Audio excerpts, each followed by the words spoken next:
Hello. Po?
Hello friends, so welcome back to my second channel, welcome back to Jack in the Books. Today is a bit of a spontaneous little video because basically I found out that Waterstones are doing a half price hardbacks sale. So every hardback in their store is half price. This video has no affiliation with Waterstones, but as soon as I heard this, I practically sprinted to my nearest Waterstones and I stumbled and tripped and fell into purchasing some more books.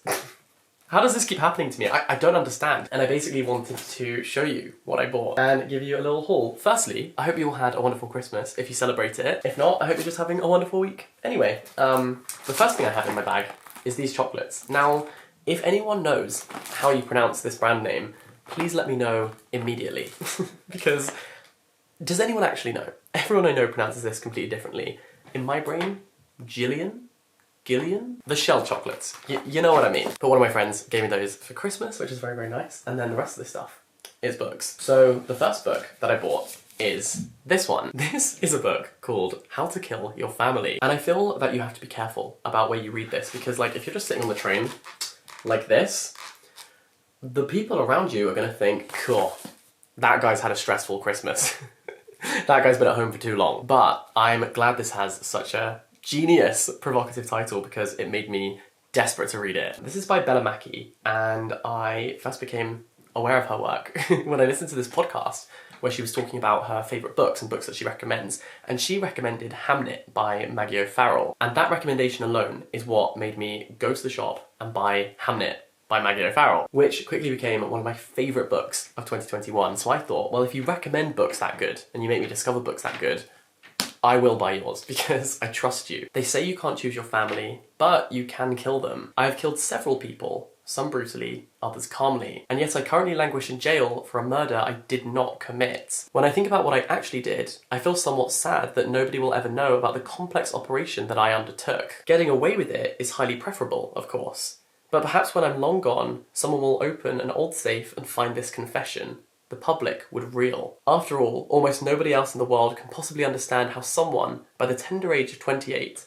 can have killed 6 members of her family and then happily carried on with the rest of her life, never to regret a thing.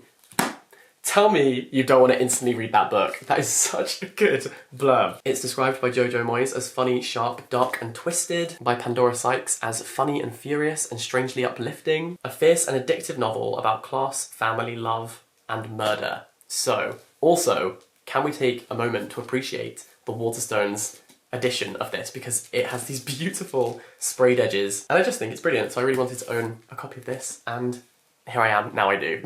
And this was originally $14.99, so I paid half of that. Maths, not my strong point. The other book that I bought, and the final book that I bought, is this one. This is Panenka, and apparently this is incredibly sad and will rip my heart out of my chest.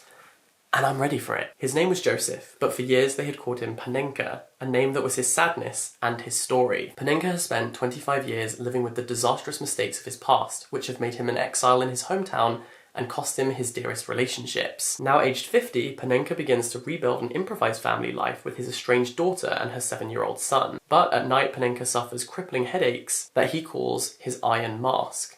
Faced with losing everything, he meets Esther, a woman who has come to live in the town to escape her own disappointments. Together, they find resonance in each other's experiences and learn new ways to let love into their broken lives. Again, I want to read that so badly. This one is a smaller hardback, as you can see, but again, an absolutely exquisite cover. It's stunning. It's giving Lord Melodrama energy, which is an album that, again, ripped my heart out of my chest, so I'm ready. And that is my little Waterstones half-price hardback sale haul. Try saying that 10 times fast.